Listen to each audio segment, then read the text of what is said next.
right. Hi, everyone. Hi. I'm really excited to be here today to talk to you all about Salvia Divinorum because it's a plant that many people have experienced one time and, as Stephen was saying, not very well. Okay. Can you hear? Whoop. How about that? Better? Okay, good. So, as I was saying, I'm excited to be here because many people have had an experience with Salvia Divinorum and it was bizarre and frightening and they weren't too sure what happened and they never really want to repeat it again. And I'm here to tell you that does not have to be the case. So I've been working with Salvia Divinorum for the past 10 years.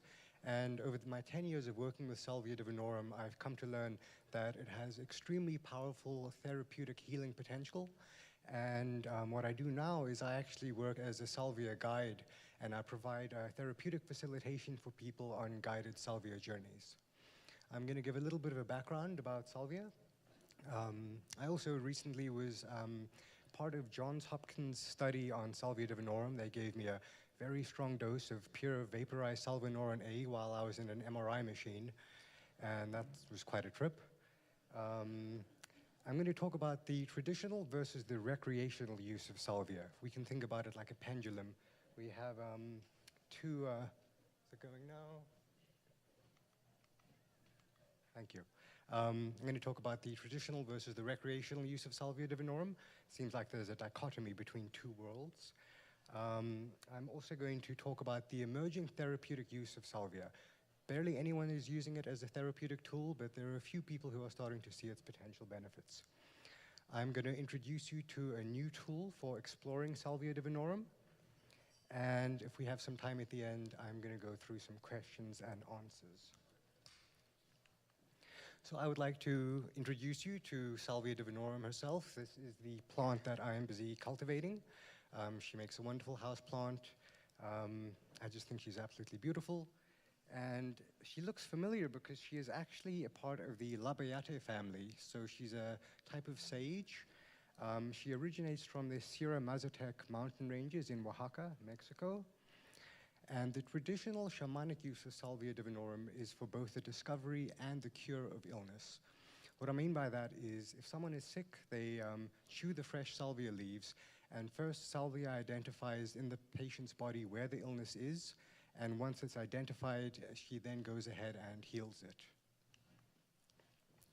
And there has been a growing interest in Western medical researchers for the potential therapeutic benefits of salvia.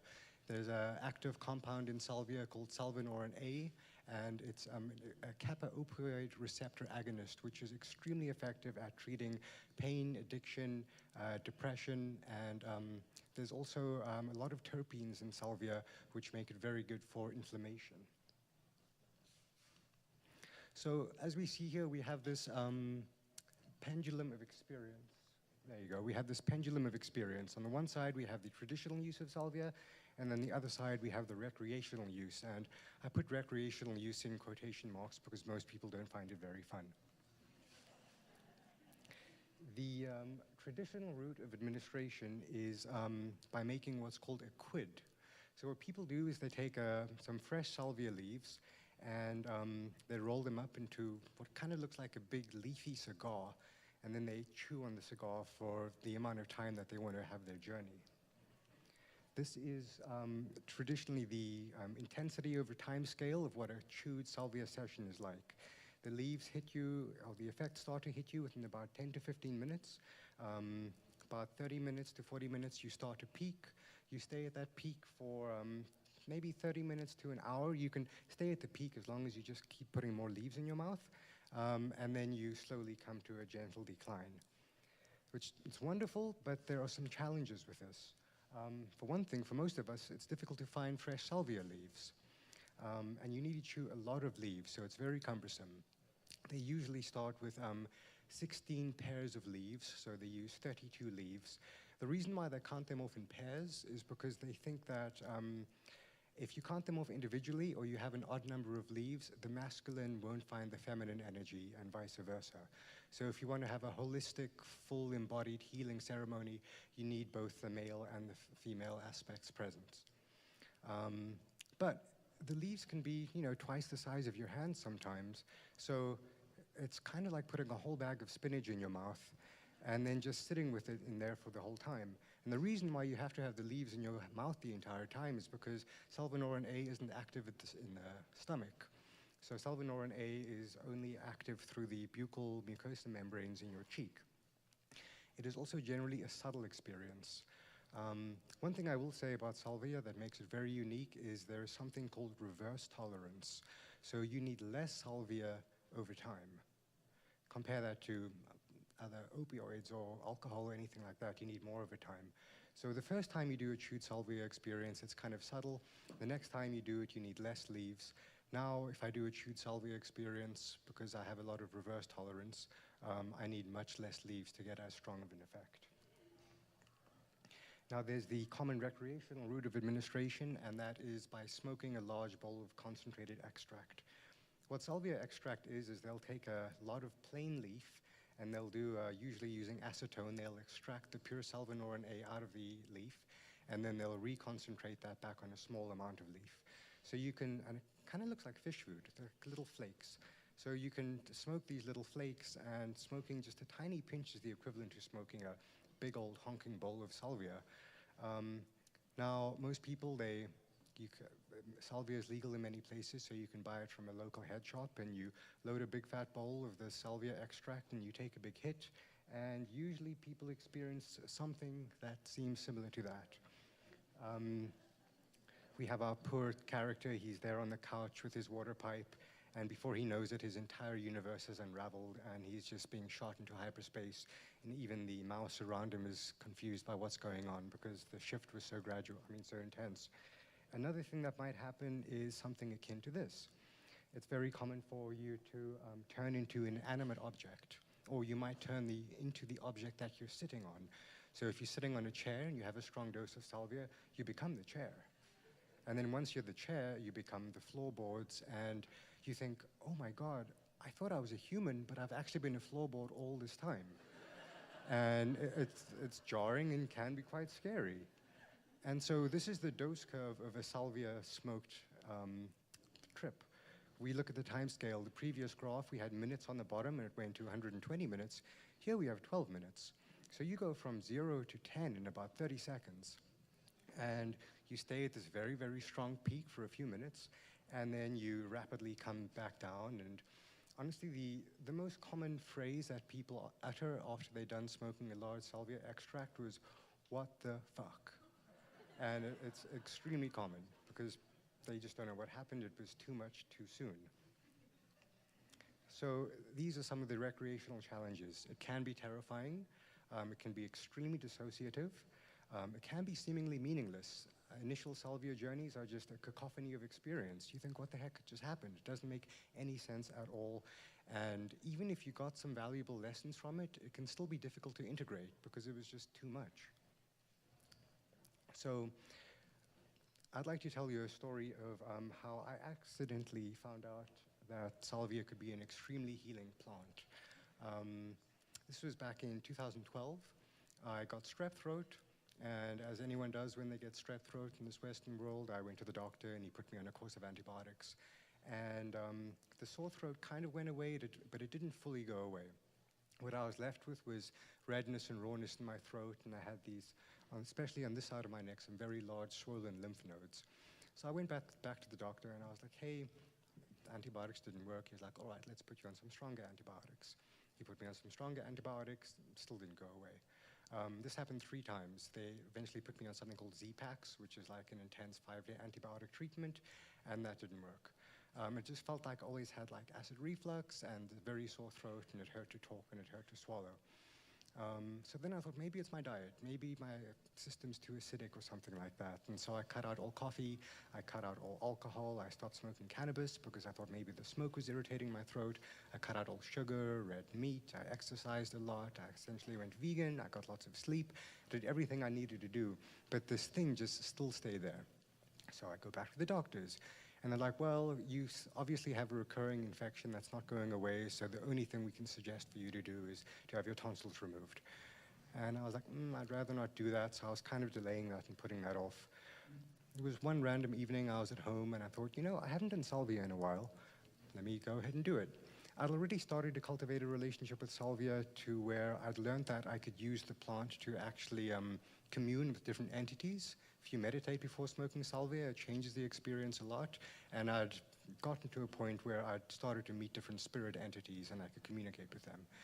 And I thought, well, let me just, for kicks and giggles, let me just smoke some salvia. So what I did is I used some of the extract and I loaded it in the pipe and I smoked it. And immediately I could tell that there was something different about this particular time. Usually when I'd smoked salvia, there was this energy that would radiate all from out my body, or I'd feel these forces pulling and pushing on me. But this time what I felt was, in the base of my feet, there was this strong vibration that started to happen. And it felt like a very intense tingling sensation. And the tingles, feeling like little ants, ran up my feet and up my legs, and it all, with a lot of purpose and a lot of direction, went straight to where the swollen lymph node was in my neck. And it was just like, whoop, all this energy congregated right there. And now, previously to smoking salvia, I'd been pushing on this lymph node ad nauseum for all the time, just jabbing it. Kind of like when you have a sore tooth as well, you can't stop poking it with your tongue. But this time, with the energy there, my hand automatically picked itself up, and I thought, oh, well, I don't know why I didn't think about this sooner. Let me just heal myself. And so I picked up my hand, duh, right? So I picked up my hand and I pressed on this swollen lymph node and I rubbed it in a circle. And as soon as I rubbed it, I felt it go and split in two. And there were 2 nodules. And then I rubbed it again, and it split into 4. And I rubbed it again, it split into 8, 16, 32. Every second that I rubbed it, it's split in half and half and half, like a cell dividing. Until it got to a point where it was just about the size of little grains of sand. And then I did that one more time, and when it got to a point where I couldn't feel anything anymore, the energy that had initially shot up my body and went to my throat went and went across the rest of my body again. I closed my eyes. I took like a 5-minute meditation. Again, all of this seemed completely normal at the time. And then I came to, and I was like, what the hell? And I felt my throat, and the swollen lymph node was still gone. And it remained gone, and it hasn't come back since. And it was that experience that got me thinking, what just happened? Why don't people know about this? Why didn't the doctors tell me to smoke salvia?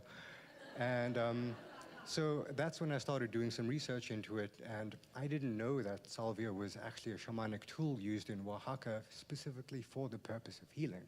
I had no idea. So it's not as if I was going out there looking for something. It was brought to me. So that really got me started on my path. And it's forced me or guided me to go and find this middle ground, because again, there's challenges for the traditional use. Recreational use is difficult for people, so what's in the middle? Something has to be in the middle.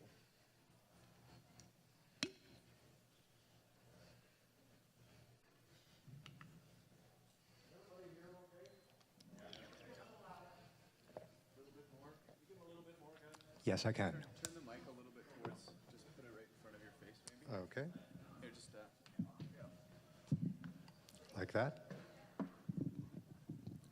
All right. Thank you. Okay. So, searching for this middle ground, I have started to do guided salvia therapy sessions. And what I'd like to do is give you some, talk a little bit about my method that's both accessible and therapeutic. So the first thing I'll say to anyone doing salvia is to always have a mature sitter. If you want to find out how not to guide, it's look at anyone smoking salvia on YouTube with their friends, and then you'll see how not to be a good sitter.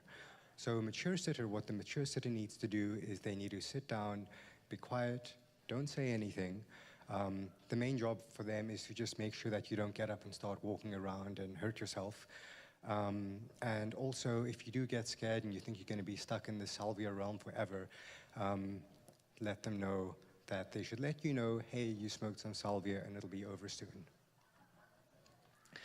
The set and setting is to have undisturbed still silence and darkness.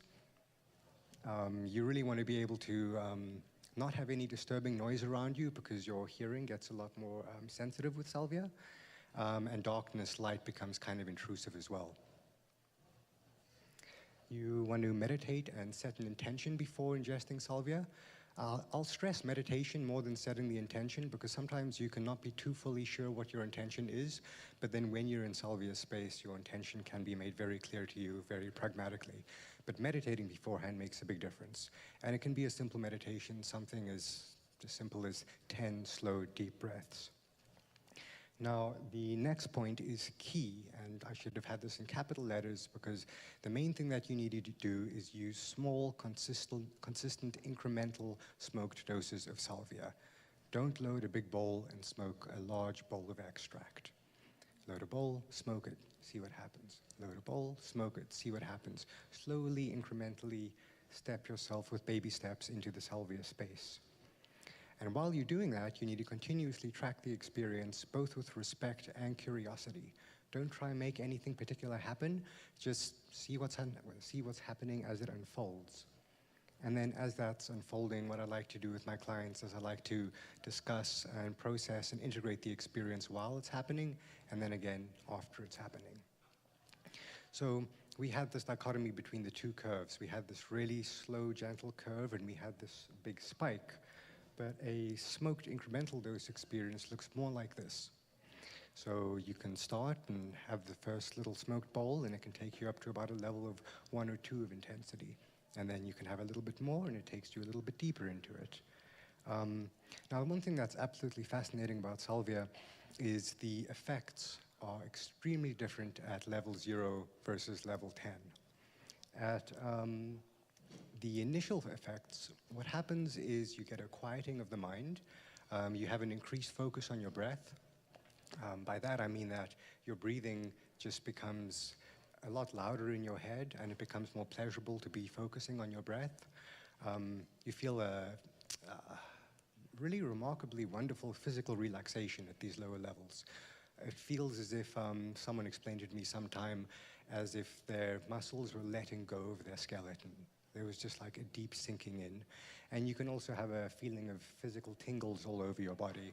Those physical tingles are the energy of salvia starting to work. And when those start to happen, that's when you don't need to figure it out and you don't have to do anything with it. Just be like, oh, I'm feeling some tingles over here, and be curious and see where it wants to lead. At a deeper stage, you can go to a state of very deep meditation. If you've ever sat and meditated for a long time and gotten to a very deep state of meditation, this is the place that salvia can take you to very easily and very quickly. It gives you an extreme clarity of thought. What I mean by clarity of thought is all the background chitter-chatter voices that are always chattering in your head become completely silent, as if they were never there, and you're only left with a few thoughts. And the few thoughts that you're left with are usually some key things that you need to be focusing on in your life. Salvia is very pragmatic. You can come to it with pragmatic questions and get pragmatic answers right back. Now, this is when you start to feel what's called salvia gravity. You feel these forces pulling on you and pushing on you.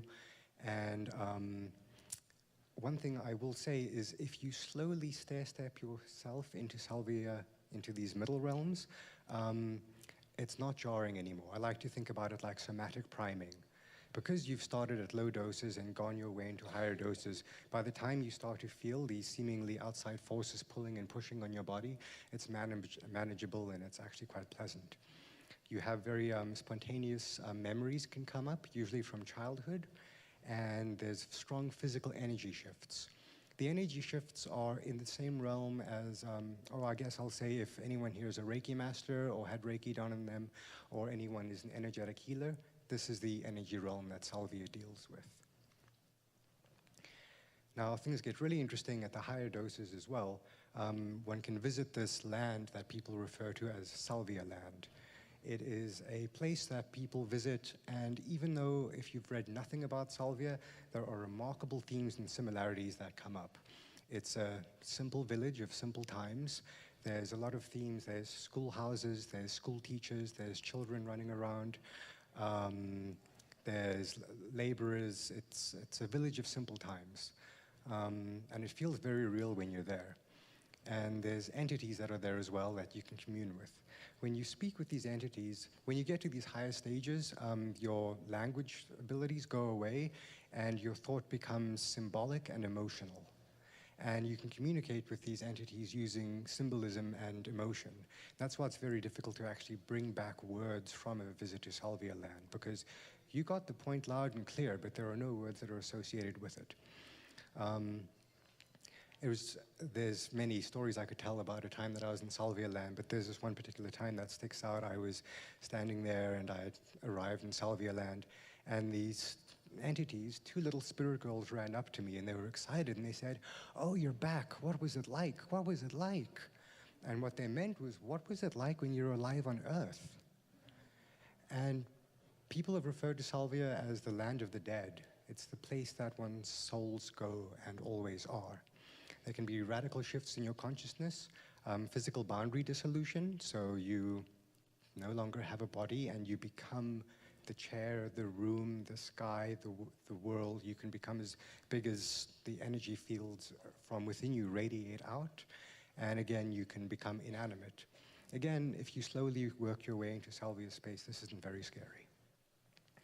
And then if you keep going into Salvia space, then it becomes really wild, because you can transcend time and space, and you come to the realization that everything is an illusion or a computer simulation. And saying transcending time and space might not be the best way to say it, because when I've been taken to these places in Salvia, I didn't transcend time and space. I got taken to a time before time and space even existed. And so it was hard to transcend something if it never really existed in the first place. Now, one of the challenges that I ran into when I was busy learning how to work with this plant, especially because I was doing it without a sitter, because I learned that I was okay smoking salvia on my own because I knew the effects for me personally, but it was difficult to load a bowl and smoke it, and then load another bowl and smoke it, and load another bowl and smoke it, because the further you're going to Salvia Land, the more difficult it is to do this. So what I've come up with, I invented and I've designed a Salvia Pipe. It is, thank you. It is something that is specifically for the conscious, intentional exploration of salvia. It is, as you can see, a many-bowled, 5-bowled water pipe, and you can load it with a little bit of salvia, and you can smoke it and see what happens, and then you can go into the next bowl and smoke it and see what happens. And then if you don't want to go deeper, let's say you get to level 5 of your salvia experience, you can stop right there. You don't have to smoke the rest of the bowls. Or if you want to proceed a little bit deeper, you can go a little bit deeper. Me personally, I found that I like to stop at around level 5 or 6 in the intensity, because that's where I get the most healing benefits and pragmatic insights for my life. So it is available at salviapipe.com if you're interested. And there might be time for a few questions, but I see I have a couple more minutes. So there's one thing, 2 more minutes. Okay, one thing I quickly want to show you guys, what I think is really cool, is I want to talk about some salvia morphology. We have the symbolism of a circle.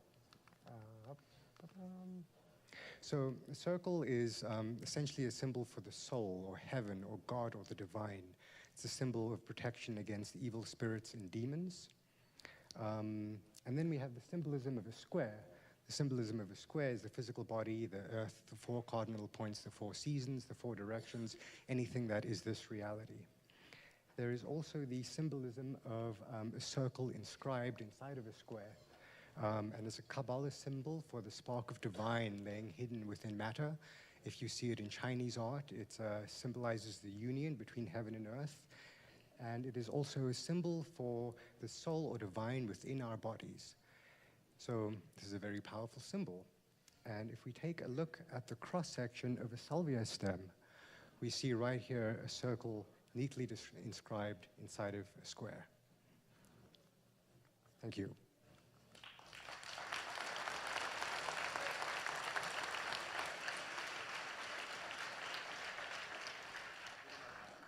Okay, we don't have time for questions, but I will say please reach out to me. My email address is right there. My website's right there. Come and talk to me. I'm very happy to talk about this till we're all blue in the face. Thank you.